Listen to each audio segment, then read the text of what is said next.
अब देखिए, मैंने हर फ्राइडे हम सिर्फ न्यूमेरिकल डिस्कस करेंगे, और इन न्यूमेरिकल्स के आपके स्कूल एग्जाम्स में आने के चांसेस कम है, बट ये आपके एंट्रेंसेस में आपकी बहुत हेल्प करेंगे। फर्स्ट क्वेश्चन देखिए,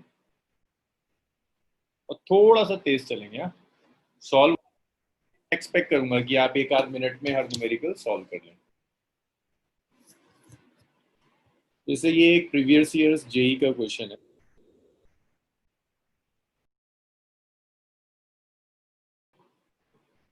बाय क्लैम। लास्ट एक वीक जो कुछ भी आपको पढ़ा है, सारे क्वेश्चंस उसी पर बेस्ड हैं, बस मैं क्वेश्चंस का स्टैंडर्ड थोड़ा बढ़ा दिया करूँ। जैसे ये हो गया। ये पुली है, ये यहाँ क्लैम्प्ड है, ये क्लैंप है, इसको क्लैंप कह रहे हैं। क्लैंप पुली पर कितनी फोर्स एक्सर्ट कर रहा है वो कैलकुलेट कर लीजिए। इस क्वेश्चन के लिए एक हिंट आप यूज कर सकते हैं कि force on clamp by pulley is equal to force on pulley by clamp। ये दोनों फोर्सेस इक्वल होंगी। जो फोर्सेस क्लैंप पुली पर लगा रहा है या जो फोर्स पुली क्लैंप पर लगा रही है, दोनों फोर्सेस इक्वल होंगी।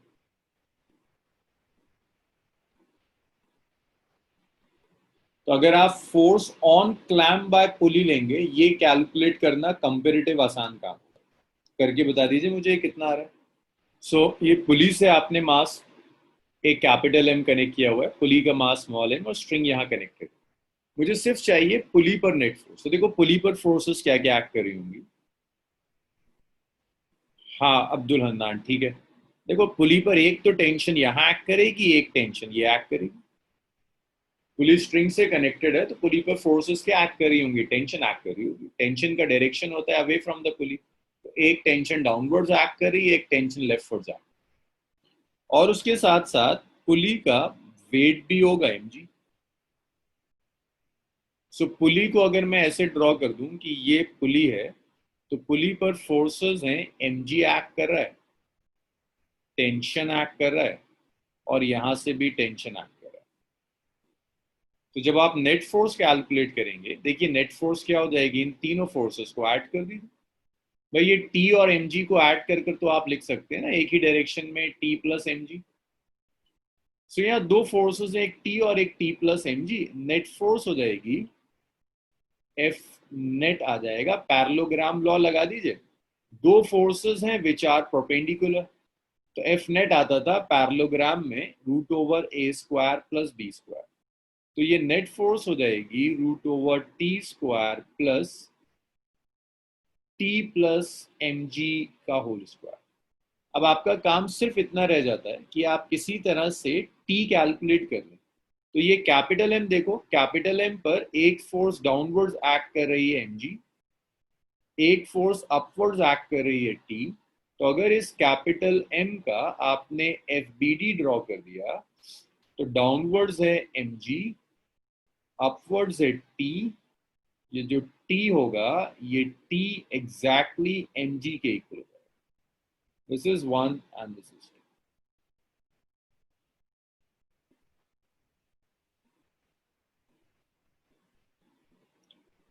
टू को जब आप वन में, तो एफ नेट हो जाएगा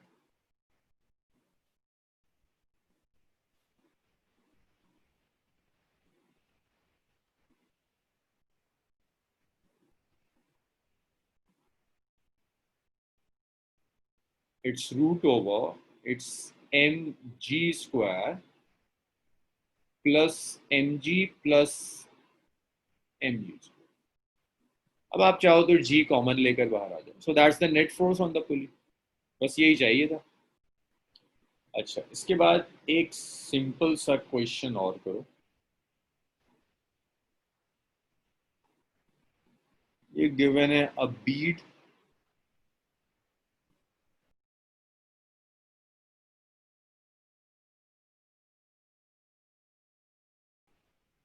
सो देखिए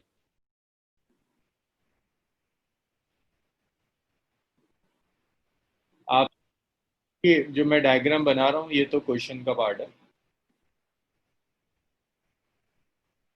एक रॉड दी हुई है और इस रॉड पे ना एक बीट लगा हुआ है ऐसे।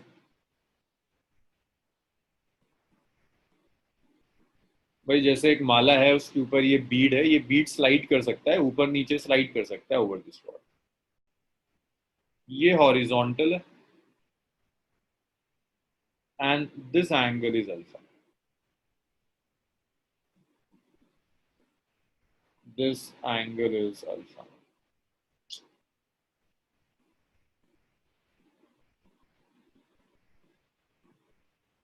और ये जो रॉड है, ये रॉड इस डायरेक्शन में एक्सेलरेट कर रही है। यहां एक ऑब्जर्वर बैठा हुआ है। इस ऑब्जर्वर को दिख रहा होगा कि ये बीट डाउनवर्ड्स जा रहा है with certain acceleration a b. Decide करना है कि बीट किस एक्सीलरेशन से नीचे जा रहा है with respect to this observer, क्या है ना, रिलेटिव टू रॉड। तो रॉड पे जो बैठा हुआ है उसे बीट किस एक्सीलरेशन से नीचे आता हुआ दिख रहा है। एक इसमें हिंट है, सूडो फोर्स कंसिडर करनी होगी। करिए, 5 मिनट दे रहा हूं, आप खुद ट्राई कीजिए। तो इस तरह के टफ क्वेश्चंस कुछ दिनों में आपकी न्यूमेरिकल सॉल्विंग स्किल्स बहुत अच्छी कर देंगे। चलो अनुभव अभी देखते हैं ना। अब देखो यहाँ ये जो बीड है, इस बीड पर नंबर ऑफ फोर्सेस काउंट करो। डाउनवर्ड्स वेट एक्ट कर रहा है विच इज एमजी।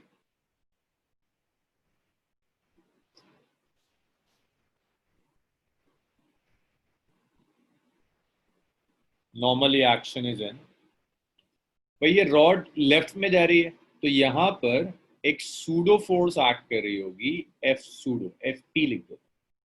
और ये बीट डाउनवर्ड जा रहा है with an acceleration a b. Gaurav थोड़ा सा गड़बड़ है। अगर ये एंगल अल्फा तो इस एंगल को भी मैं अल्फा कह देता। ये बताइए मुझे, इतना समझ में आया आपको? ये सारी फोर्सेस है जो बीट पर एक्ट कर रही है, मैं इसको थोड़ा सा अलग करके ड्रॉ कर रहा हूं। तो यहां पर ये एंगल अल्फा है, ये नॉर्मल रिएक्शन काम कर रहा है, ये एम जी एक्ट कर रहा है, ये सूडो फोर्स एक्ट कर रही है, और ये जो एंगल है दिस एंगल इज अल्फा। यहां तक बताइए मुझे, सब क्लियर है सबका? दिव्यांशी, मनस्विन, तिशा, आमना, अंश, अब्दुल्ला, ये वाली साइड और ये वाली साइड तो पैरेलल है ना, तो ये एंगल अगर अल्फा तो ये भी अल्फा हो जाएगा कोरस्पॉन्डिंग एंगल। अब आप एक काम कीजिए, आपको सिखाया था कि अगर इंक्लाइंड प्लेन है तो सारी चीजों को अलोंग द प्लेन और perpendicular to the plane resolve कर ले। सो देखिए ये होगा नॉर्मल। नॉर्मल के साथ जो एंगल दिया हुआ है दिस एंगल इज थीटा। तो जो कंपोनेंट्स होंगे, components m g cos theta, और यहाँ कंपोनेंट जाएगा m g sine, sorry theta नहीं, एंगल का नाम अल्फा है तो अल्फा यूज करो।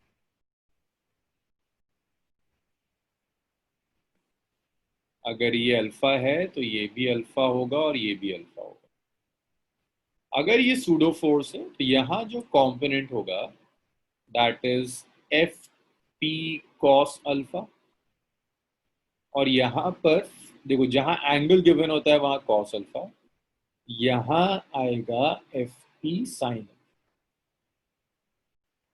और ये डाउनवर्ड स्लाइड कर रहा है विद एन एक्सेलरेशन ए। भाई यहां तक बताइए मुझे, ये क्लियर है सबका?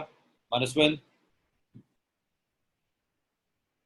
यश, अब्दुल्ला, क्लियर सर। रिजोल्यूशन, ये सारी फोर्सेस क्लियर है?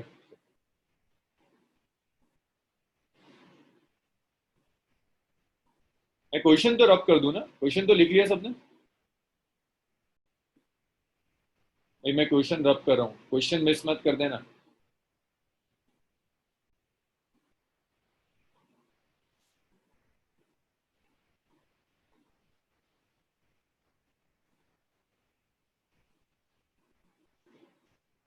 अच्छा, सो अब देखिए जरा, perpendicular to inclined plane.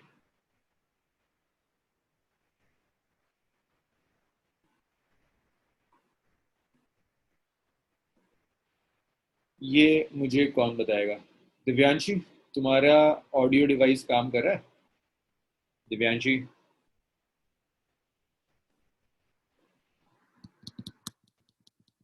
Unmute कर सकती हो? नहीं। आमना, आवाज आ रही है मेरी? Yes, sir. आमना जरा बताओगी मुझे, perpendicular to the inclined plane क्या है? Yes, sir. FP sin alpha, रोशन, mg cos alpha और n, sir. मैं ये पूछ रहा हूँ कि इस डायरेक्शन, परपेंडिकुलर डायरेक्शन में क्या कोई मोशन हो रहा है? No, sir. तो परपेंडिकुलर डायरेक्शन में कितनी कर रही है, जरा काम करो। Sir, three forces. एक नॉर्मली एक्शन, एक एफ पी साइन अल्फा, एक एम। तो इन फोर्सेस के साथ क्या होना चाहिए, एक दूसरे को बैलेंस कर देंगे। Yes, sir. तो आप ऐसे लिख सकते हो कि ये जो normally action p sine alpha plus m g cos alpha के इक्वल होना चाहिए। Yes, sir. हाँ गौरव, शायद अब तुम सही होगा ना। जितना ऊपर एक्ट कर रहा है उतना ही नीचे एक्ट कर रहा है, तो ये फोर्सेस एक दूसरे को बैलेंस कर देंगे। इक्वेशन नंबर 1 तक डाउट बताओ, युवराज, अंश, तिशा, क्लियर है ये?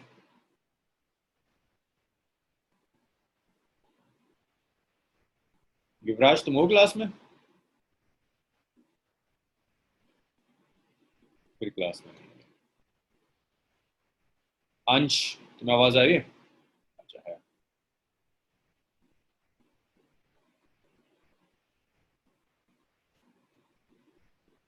सो ये नॉर्मली एक्शन है, F p sine alpha plus n g cos alpha, और ऊपर एन एक्ट कर रहा है। That's equation number 1। अब लिखते हैं along the incline. Anshika, along the incline जरा मुझे इक्वेशन बताओ, क्या होगी equation of motion? So mg sin alpha m g sine alpha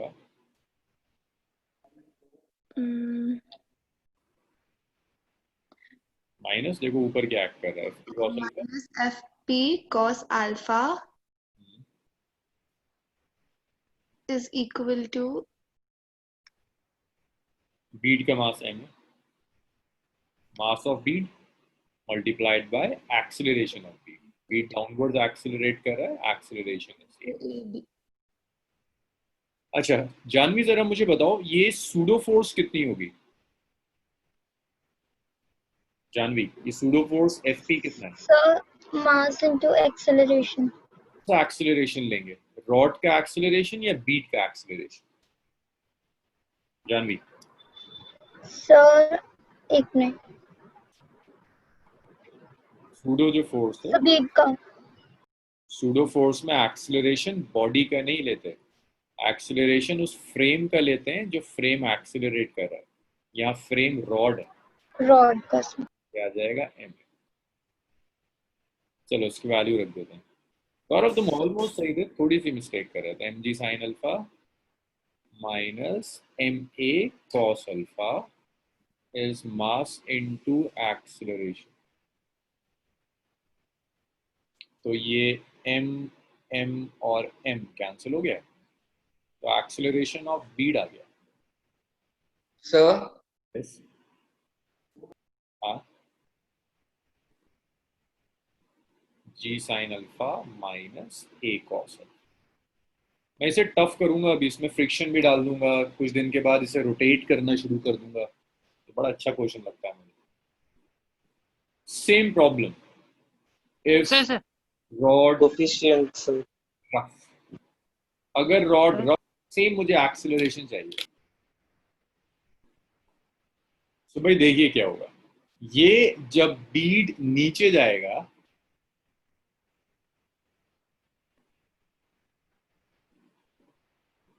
अब जैसे जैसे बीड नीचे जाएगा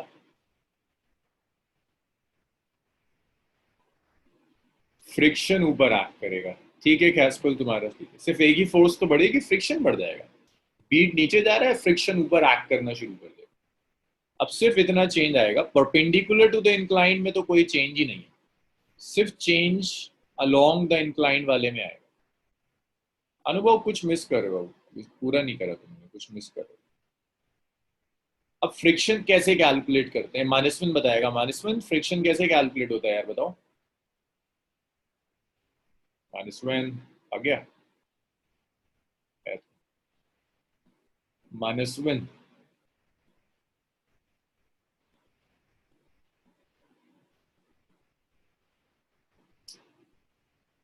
दिशा, फ्रिक्शन कैसे आएगा बताओ जरा इसमें। दिशा, friction.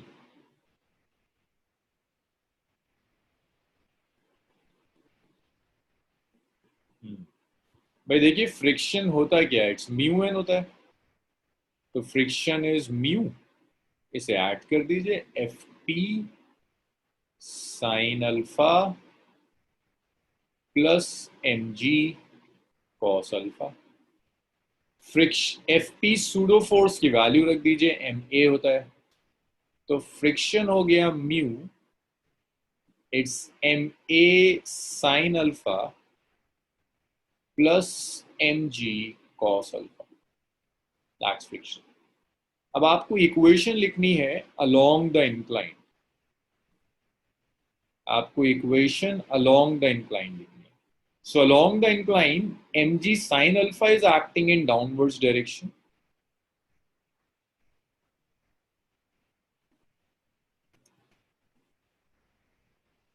minus fp cos alpha minus एक फ्रिक्शन और एक्ट कर रहा है। हाँ अब्दुल्ला, शायद करेक्ट, एक बार चेक करो, या देखो, is equal to m a b. Friction की और एफ पी की वैल्यूज रख देते हैं। जब फ्रिक्शन और एफ पी की वैल्यूज रख देंगे, so this is m g sine alpha minus fp, which is minus ma cos alpha. Its friction, which is mu ma sin alpha plus mg cos alpha is mass into acceleration of b. So m will cancel out. This m, and m will cancel out.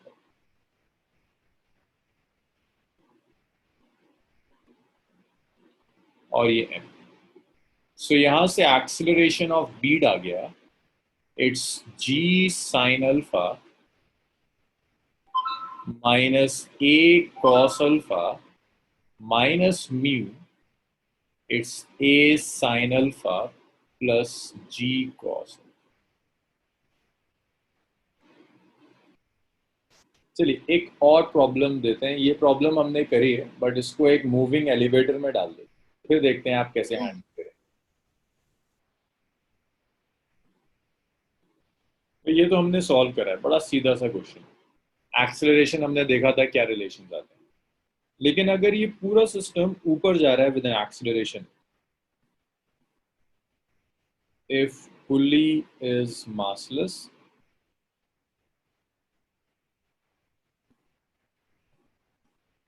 and moves upwards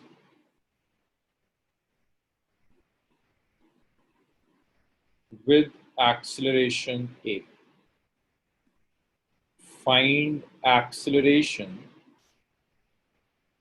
of m1 and m2 with respect to elevator.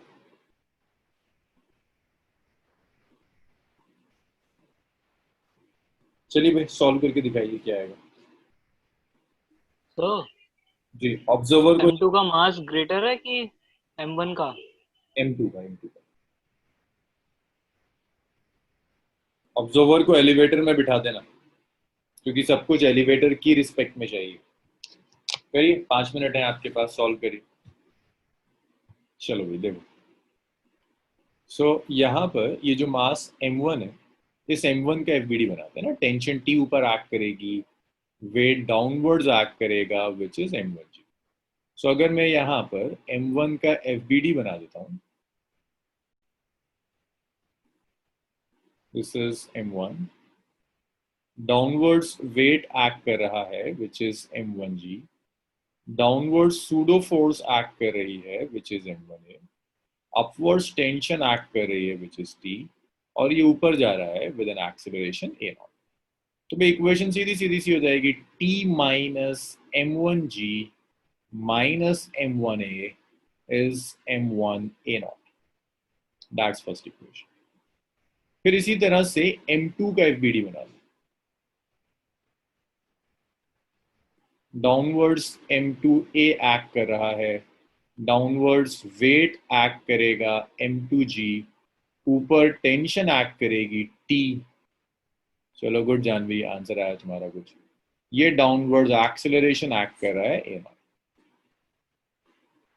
अब जब यहां पर हम equation of motion लिखेंगे तो ये होगा M2A plus M2G minus T is M2A0। That is second equation. आप ऐड कर सकते हैं 1 और 2 को, कोई नहीं कोई नहीं। जब आप ऐड करोगे, A0 चाहिए ना आपको, सो T minus M1G minus M1A is M1A0, it's M2A plus M2G minus T is M2A0। So T से माइनस T कैंसिल हो गया,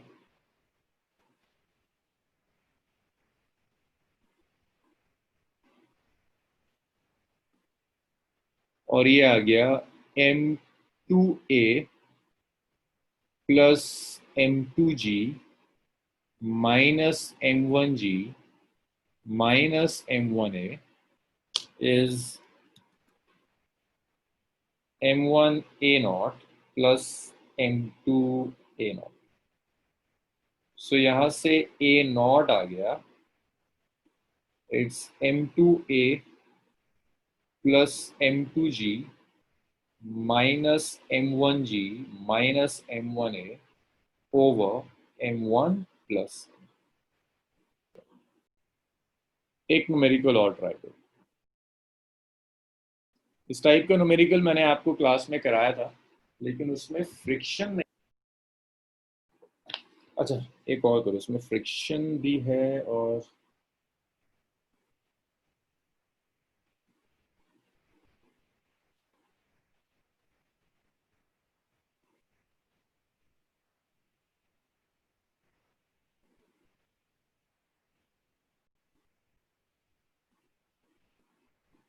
ये मैंने एक ब्लॉक लिया हुआ है, इस ब्लॉक के ऊपर मैं एक फोर्स लगा देता हूँ ऐसे करके, ऐसे मैंने एक फोर्स लगा रखी है,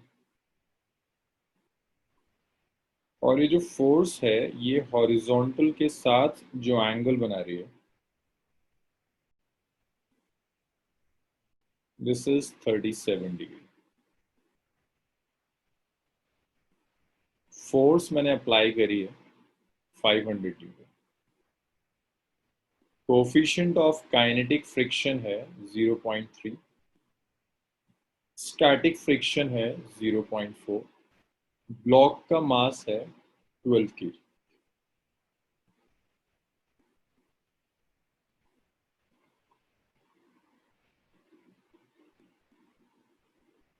आपको कैलकुलेट करना है एक्सीलरेशन ऑफ ब्लॉक। ब्लॉक का एक्सीलरेशन कैलकुलेट करना है, और एक्सीलरेशन के लिए सब लाना पड़ेगा, normal reaction, kinetic friction, static friction, सब कुछ। भाई अब तो ये वैल्यूज याद कर लीजिए, एग्जाम में तो मैं नहीं बैठा हूँगा ना बताने के लिए। cos 37 is 4/5, sin 37 is 3/5। तो जैसे आपको 0 से 90 तक की वैल्यूज याद रहती है, ऐसी ये 37 वाले भी यूज कर दो, बहुत फ्रिक्वेंटली यूज होता है न्यूमेरिकल्स। करिए, सॉल्व करिए, स्टेप बाय स्टेप करिए। चलिए मैं आपको स्टेप्स भी बताता हूँ।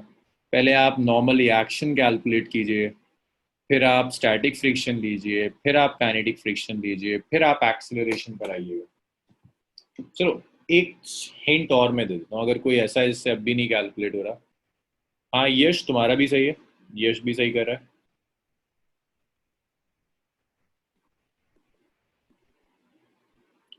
पहला काम करिएगा, फोर्सेस को रिजॉल्व कर लीजिए। ये f cos 37 which is fx, और यहाँ चला जाएगा f sin 37 which is fy, fx और fy। यहाँ से नॉर्मल रिएक्शन आपको मिल जाएगा। 2 मिनट और मैं वेट करूंगा, उसके बाद मैं सॉल्व करना शुरू करूंगा। देखो अभी कितने आंसर्स आए। गौरव, गौरव अब भी गड़बड़ है। 1 2 3 4, 4 आंसर्स हैं, 10 लोग बचे होंगे भाई। राज, अंश, करो कैलकुलेट। सर इसकी रिकॉर्डिंग देखनी पड़ेगी, इतना क्लियर नहीं हो रहा। क्लियर नहीं हो रहा? सर मे बी डिवाइस का चक्कर था तो बीच में। अरे मैंने एंगल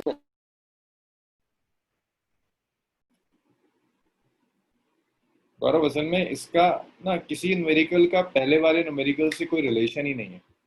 ये तो सर मैंने ना 37 वहां बन रखा था ना, तो मैंने एंगल गलत ले लिया, मतलब। करो करो, सही करो। सर वैसे एक चीज पूछनी थी। हाँ बोलो। अगर जहाँ पे हमारा ये फोर्स का कांटेक्ट, जहाँ पे एरो साइन है, अगर उधर मैं वो बनाऊं एफ एक्स और एफ वो, तो इस पे एफ एक्स नहीं लगे, मतलब तब भी तो सेम ही होगा ना। हाँ लेकिन रिजल्ट वैसे ही करोगे ना, ये आएगा, ये 37 होगा, एफ एक्स और एफ का नहीं तो सेम था मेरा। युवराज, इन न्यूमेरिकल्स का ना, लाइक इस न्यूमेरिकल का इससे पहले वाले से कोई रिलेशन नहीं है। ये तो जो भी क्लास में मैंने वीक, पूरे वीक में कराता हूँ, उसी पर बेस में थोड़ा सा स्टैंडर्ड उठा उठा के दे रहा हूँ, और कुछ नहीं करता। देखिए आप क्या कर सकते हैं, ये देखो नॉर्मल रिएक्शन जो एक्ट करेगा, नॉर्मल रिएक्शन किसे बैलेंस करेगा, एफ एक्स को या एफ वाई को? किसके इक्वल होगा, एफ एक्स या fx एफ एक्स के इक्वल होगा, है ना। नॉर्मल रिएक्शन एफ एक्स के इक्वल जाएगा। इधर एफ एक्स एक्ट कर रहा है, यहाँ नॉर्मल रिएक्शन एक्ट कर रहा है, तो normal reaction is equal to F x. F force given है 500, cos 37 है 4/5, so the normal reaction is 400 Newton। नहीं गौरव, अब भी कुछ गड़बड़। सो नॉर्मल रिएक्शन आ गया। Force of kinetic friction calculate कर लीजिए, इट्स म्यू के into N, so it's 0.3 into 400, तो फोर्स ऑफ काइनेटिक फ्रिक्शन आ गया 120 न्यूटन। ऐसे ही आप force of static friction calculate कर सकते हैं, mu s into N, mu s is 0.4, n is 400, so force of static friction is 160 Newton। अब इसके बाद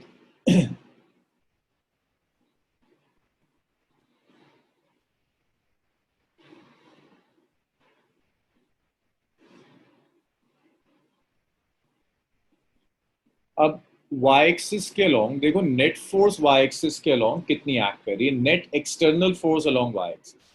देखो डाउनवर्ड इसका वेट एक्ट कर रहा होगा 12g, तो अगर मैं इसका ब्लॉक का FBD बना दूं, तो आप देखोगे y एक्सिस के अलोंग दो फोर्सेस एक्ट कर रहे हैं। y एक्सिस के अलोंग एक डाउनवर्ड्स एक फोर्स एक्ट कर रही है विच इज 12g, और y एक्सिस के लॉन्ग एक अपवर्ड फोर्स एक्ट कर रही है which is Fy. So Fy है F sin 37. सो Fy है F is 500. Sin 37 is 4/5. नहीं सॉरी 3/5.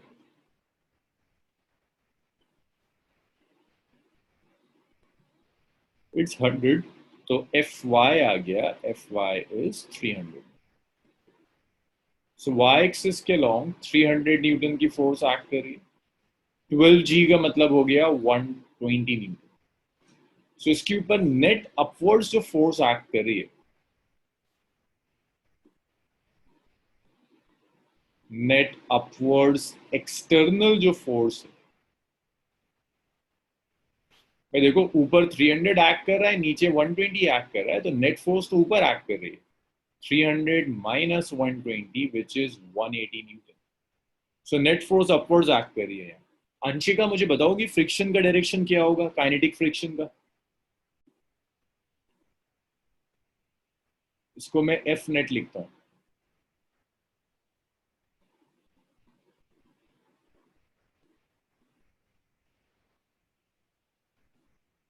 गौरव अब सही है, हार मत माना करो, अब सही है. जानवी मुझे बताओगी क्या मोशन होगा इसमें? क्या ये ब्लॉक मूव करेगा? ये नेट एक्सटर्नल फोर्स है या स्टैटिक फ्रिक्शन है? जानवी, क्या ब्लॉक मूव करेगा? Yes, sir. देखो जो नेट फोर्स है, नेट एक्सटर्नल फोर्स, ये स्टैटिक फ्रिक्शन से ज्यादा है, तो ब्लॉक मूव कर जाएगा. मैत्री जरा बताओ मुझे फ्रिक्शन किस डायरेक्शन में एक्ट करेगा?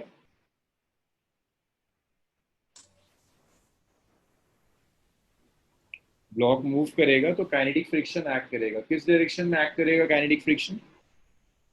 Opposite to motion. हाँ, ब्लॉक अगर ऊपर जा रहा है तो फ्रिक्शन कहाँ एक्ट करेगा? नीचे, काइनेटिक फ्रिक्शन.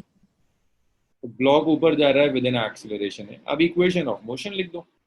अब जब इक्वेशन ऑफ मोशन लिखेंगे, अब्दुल हन्नान जरा बताओ मुझे इक्वेशन ऑफ मोशन कैसे लिखेंगे?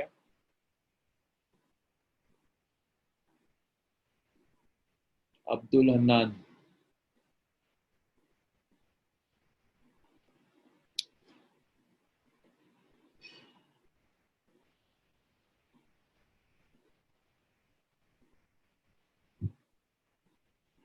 युवराज इक्वेशन ऑफ मोशन बताओ जरा मुझे. इस ब्लॉक को देखो, ये रहा FBD 12 kg का ब्लॉक है.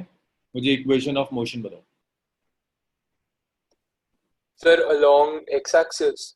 वाई मोशन तो along y axis. Sir equation of motion sir इसमें होगा सर फोर्स ऑफ मोशन कहाँ हो रहा है युवराज?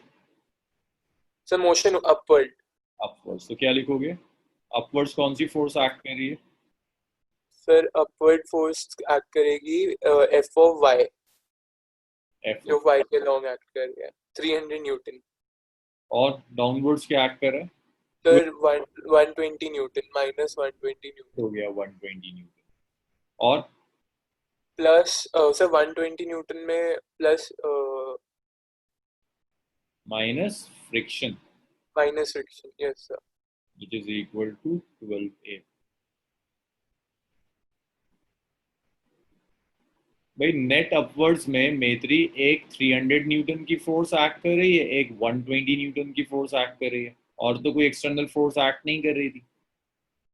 सो 300 ज्यादा होती है तो नेट फोर्स तो ऊपर ही एक्ट करेगी. अब जब बॉडी मूव करने लगती है तो फ्रिक्शन एक्ट करता है. फ्रिक्शन कहाँ एक्ट करता है? बॉडी का मोशन अगर अपवर्ड्स है तो डाउनवर्ड्स एक्ट करेगा. कहाँ लिया मैत्री? देखो जरा नेट एक्सटर्नल फोर्स में कहाँ मैंने F के लिया. देखो जरा यहाँ कहीं है F के? Excuse me sir. So 120. Weight है भाई, 12 kg की बॉडी है, वेट 12g होगा, g की वैल्यू 10 रख दी. 120 weight 12g. Excuse me sir. हाँ. सर हम फ्रिक्शनल फोर्स की वैल्यू निकाल ही देते हैं उससे, हमें कांस्टेंट तो दिया ही हुआ है ना. फ्रिक्शन तो हमने निकाल रखा है, काइनेटिक फ्रिक्शन तो ये रहा. तो सर उसी को अगर हम माइनस करें तो 240 माइनस हो गया। हाँ तो ये आ गया ना 180 माइनस 60 हो गया सर। तो सर 5 हो गया acceleration. So this is 60 equal to 12a, acceleration 5 meter per second square. Yes, जान 12g फ्रिक्शन नहीं लिया, 12g वेट है बच्चे, 12 kg की ऑब्जेक्ट है ना, तो वेट होगा 12g, डाउनवर्ड जाकर है।